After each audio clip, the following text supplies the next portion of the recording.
Good afternoon and welcome to Leeds Hacks News. I'm Joe Poole. And I'm Kate Page. Here are today's headlines. Up in smoke.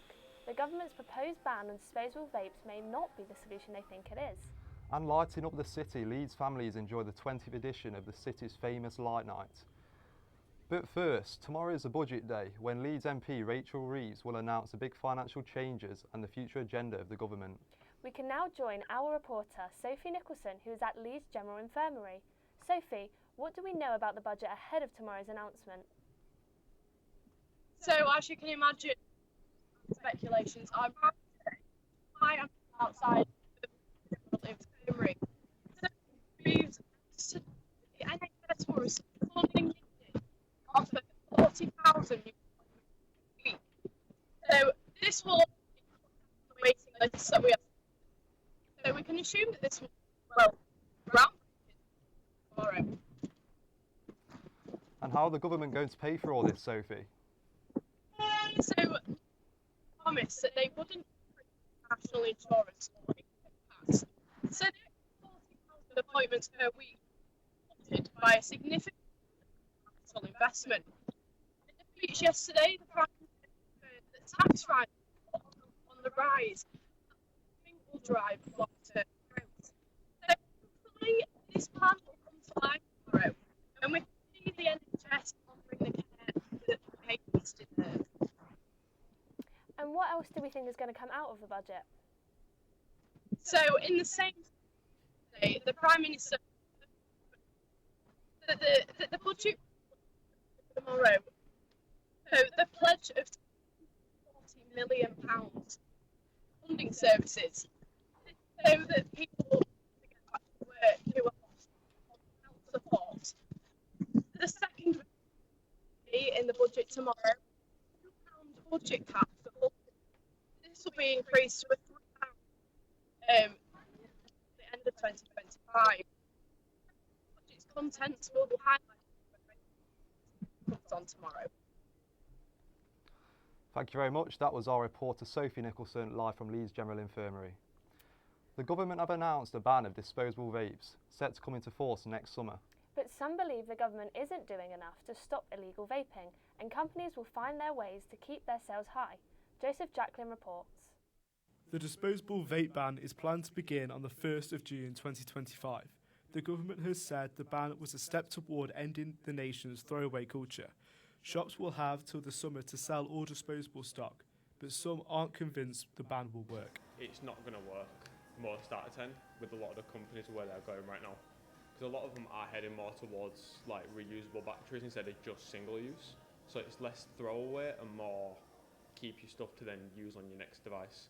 Some in Leeds City Council have concerns about vaping on a health and environmental level. And the alarming thing is if vaping's supposed to be something that helps people not stop smoking, and there's lots of people using it as an replacement for smoking, and really we don't want that to happen. It also produces waste that we don't really want, The public voiced their feelings about the vapes and the new ban.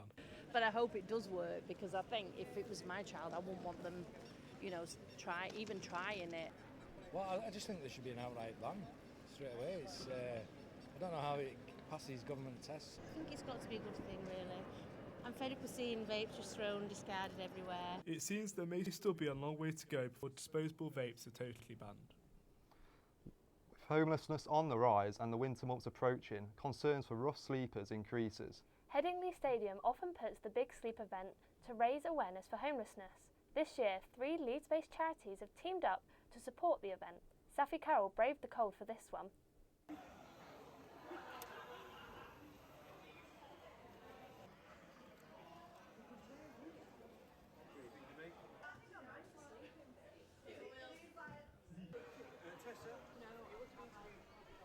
Safi Carroll joins us here in the studio. Safi, can you tell us a bit more about the Big Sleep? Yeah, so the Big Sleep event is an annual event. It's held about November time, October time every year, and this is the 8th one that they've done. So anybody can get involved, so even you see the Leeds Rhinos getting involved, the actual players themselves. volunteers from the charities and people like you and me who just want to go out and support. So in terms of the 3 charities that are involved, we've got St George's Crypt, who are a homelessness charity and help those who are vulnerable, those suffering from addiction.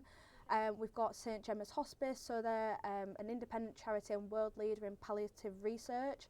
And then we've got the Leeds Rhinos Foundation, who their motto is changing lives through the power of sport. So it's really about these charities and the community of Leeds coming together to do something really meaningful and impactful. And this is your 3rd year taking part in the Big Sleep. How has that been for you? What has your experience been? Well, I want to say that it would get easier each year, but it just doesn't. Every year I feel like I go more prepared, I go with more layers, an extra blanket, thinking, right, this time I'll be fine. And it just is never that way. And even this year, it was a month earlier, so you'd think even then might be that little bit warmer, but it is just really, really tough. And the only thing that really tends to get me through, and I'm sure for the other people involved, is just knowing the next day it will all be over and you've got a warm place to go to, somewhere safe. And obviously that's not the reality for people who are actually sleeping rough on the streets. Well, it sounds like a great initiative to me, but why would you say it's important? Well, as Chris said earlier, you've got to do it to know what it's like. And I think events like this are all about building empathy. You know, it could be anyone, and we're just lucky that it's not us. So it kind of makes you, when you walk past a homeless person on the street, you might maybe, give them something if you've got it instead of walking past and ignoring them. But I think Katie Bell, who's the corporate fundraising manager for St Gemma's, might be able to give us a better idea of why these events are so important. Thank you so much for joining us, Safi. Do you reckon you could give it a go, Joe? I'll give it a go, but I don't really fit in a sleeping bag properly. Now, something a bit cosier. Halloween is just around the corner, and families from across West Yorkshire are flocking to Farmer Copley's Pumpkin Festival in Pontefract. From tractor rides to pumpkin picking, there is something for everyone. Matthew Keynes went to find out more. This autumn, Farmer Copley's has experienced a surge in popularity, with up to 8,000 people a day attending the festival. Despite what people may think, pumpkins can be used all year round in soup, bread, or even used decoratively around the house. However, the process of growing pumpkins can be quite challenging. So we used to stand in our polytunnels, literally thousands and thousands of seeds planting by hand. Then we let them cultivate in there. Then we have to bring them out, sit on the back of a tractor with the machinery, which is literally sat there all day, placing individual plants that have grown in a turning device. This event is a great way to celebrate the spooky season with your family and friends. Well, this event has been well attended for a couple of years now. It is really something to put on the calendar for this area and the local areas around, and the whole of Yorkshire. There is a strong sense of community at Farmer Copley's, with dedicated workers coming back every year. We own the fairground rides, right up to the traditional Helter Skelter, which everyone loves, to the Pumpkin Smash, which is the bumper cars. We've been doing this job I'm the 6th generation in my family. As the big night approaches, families are piling in to pick the plumpest pumpkins in town. Happy carving, everyone! Now, from pumpkins to something a bit sweeter, and anyone who may have been to Spain might have tried the Spanish churros, the donut-style sugary treat. Well, now a piece of Spain is coming to Leeds. A new shop, which is part of a chain that stretches the length of the country, has arrived in West Yorkshire. Sophia Kenny tucked in. I'm here at Churros Locos, which is located in the St John's Centre, and it just opened last week. It's the first branch in Yorkshire, and it's had many visitors so far, ranging from students to families. As you can see behind me, it's very colourful and bright, it's attractive, and it just sits next to the HMV store to my right. The franchise is a family-run business that also has a branch at the Arndale Centre in Manchester. Many customers have been checking out the store to try the Spanish sweet treat.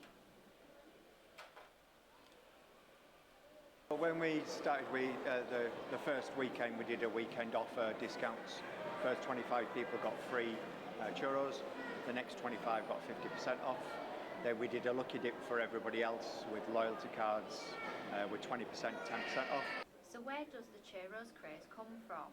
And churros was one that I'd always liked at festivals and stuff like that, and so I just decided why not give it a go, take the risk, and see if I can make the business work. I really like them. You know, they're really good. I've actually only had them abroad. I've never had them like here. Can't beat a good churro, can you? It is fun, but like maybe should kind of have that discipline to not eat all the time. Who could resist a slice of Spain in the centre of Leeds? Did you want cinnamon sugar? Next up, the artistic side of Leeds has been put on display as the Model Railway Society held their 68th annual exhibition. 21 different layouts of railway stations and picturesque model train tracks were on show for the public. Oliver Jackson Bolton reports. The Leeds Grammar School hosted the railway exhibition, which has been running full steam ahead since the 1950s. Attendees thought the event was off the rails. Very interested. Firstly, I've found what I was looking for to buy, but also the wide variety of displays, different gauges, and the accuracy of some of the work. Fantastic. Used to see things move around. Excellent refreshments on the side as well. Yeah. Excellent, yes, very good. Thoroughly enjoyed it. Just the right size, not too long-winded. Some exhibitions you go around and you end up a bit punch drunk at the end of it, but this one's really good. Very good. Yeah, come every year and it's really good. Yeah, nice and fine. Yeah, Absolutely lovely. They do a great breakfast. The event enjoyed large crowds. The manager of the event spoke about keeping the display on track and how it has picked up steam since COVID. Very similar to previous years, yes. We seem to get sort of more or less the same number every year, so slight variations up and down, but we're, I think, more or less back to pre-COVID levels, so that's good. The chair of the LMRS spoke about his locomotivation when building the Hunslet Station model. I've got a lot of connection with the site and with the model, and it's done because I want people to see what it used to be like, because this kind of industry is gone and people need to see what it used to be like. This event is just the ticket for any railway enthusiast or anyone looking to relax and blow off some steam. Staying with arts, the annual Leeds Light Night Festival lit up the city last week on the 20th anniversary. It transformed the city's most recognisable spaces with spectacular artworks and performances. Abby Johnson has more. The annual Leeds Light Night shone over the city last week for its 20th anniversary, with various light installations and performances from local and international artists. It happens in different parts of the city, and it brings a lot of people, down to the square. It's a night-themed, event, so it's nice seeing a lot of people gathering and, seeing the buildings, with lots of lights and whatnot. The event included 8 large-scale zones with dozens of displays, from the building projection on Millennium Square, the Spark Drummers at Trinity, to the Fierce Dragon at Leeds Docks. To be honest, I like the crowd, the vibes also as well, and everything is good in this city, and I can see especially this building and these lights really unique. But it's a fantastic free event for the city. I liked the dancing in Coin Exchange. I loved the whole thing was amazing. Not only were there light installations, but there were performances from the Northern School of Contemporary Dance, bringing ancient Greek elements to modern pop culture and a story for text and movement. It was about 10, 12 shows, something like that. There were dancing, singing, a lot of acting, films as well. Basically everyone in college came together and we made quite a lot of productions in order to sell Light Night basically.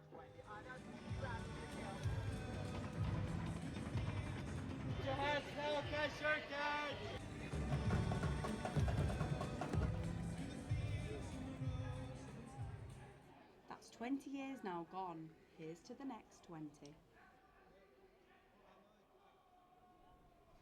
Leeds city centre wasn't the only place to light up this weekend.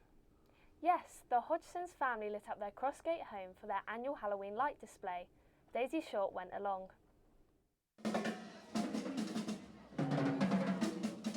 The annual Leeds Light Night shone over the city last week for its 20th anniversary, with various light installations and performances from local and international artists.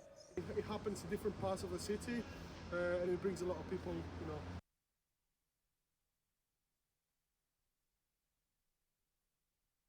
With 45,000 lights displayed across the Hodgson family home, Crossgates has never been brighter. We put it on for the, for the community really, so they can come, they can enjoy. For the last 6 years, the Hodgsons have lit up their street by decorating their house with a special sequence of lights. The man behind it all donates the proceeds made to a charity close to his heart. So our charity is Martin House Children's Hospice. We've supported them as a family for about nearly 10 years now. We'll reach £60,000 this year raised.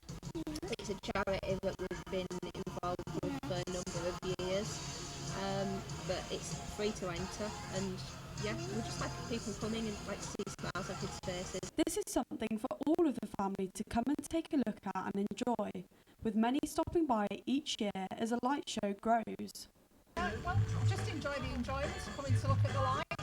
Coming every year, been coming quite a few years now. We've got go ahead and do a good raising money for the hospice. I just like coming as well to see the reaction from the children that come. The Spooktacular event features an interactive garden walkthrough, and the family have even made their very own selfie station for some scary snaps. There's a lot of families that this is their one tradition, this is their big tradition. There's nothing to sell, it's completely free. We ask for donations for our charity partner, but we don't force anybody, it's just there. The lights are up and ready to see until November 2nd, but don't worry if you can't make it down for the Halloween special. The Hodgsons will be swapping the skeletons for Santa and his sleigh, ready for their festive light show in December. There seems to be a lot going on in Leeds at the moment, doesn't there, Kate? Far too much for me to keep up with, that's for sure. Well, anyway, that's all we have time for today. I'm Joe Poole. And I'm Kate Page. Thanks for watching. Goodbye. Goodbye.